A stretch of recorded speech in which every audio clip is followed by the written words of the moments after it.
Henry was built in the year 1919 after a scandal occurred at Doncaster Works.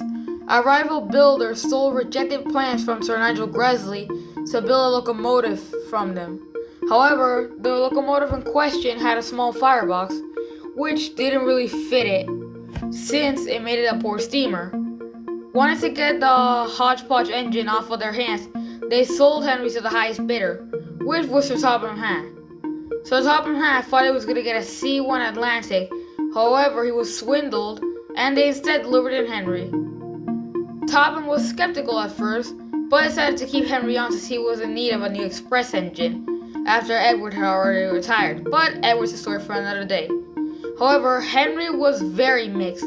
Some days he preferred flying on the express, while other days he struggled a lot and sometimes had to stop, which resulted in slower runs. And whenever he tried to tell the other engines about his problems, they all just dismissed it, thinking it was lazy since they'd never seen an engine with so many problems. However, that was until the year 1925, when Sir Topham Hatt tried Welsh coal out on Henry, which seemed to do the trick. However, Welsh coal was expensive, so it wasn't a permanent solution, but it was enough to keep Henry going for now. That was until 1935, when Henry was pulling the Flying Kipper, the island's most famous goods train. It went as usual. However, up ahead the line, a goods train headed by James had suffered a small derailment after the points jammed on it, and he was waiting for help so they could be re-railed.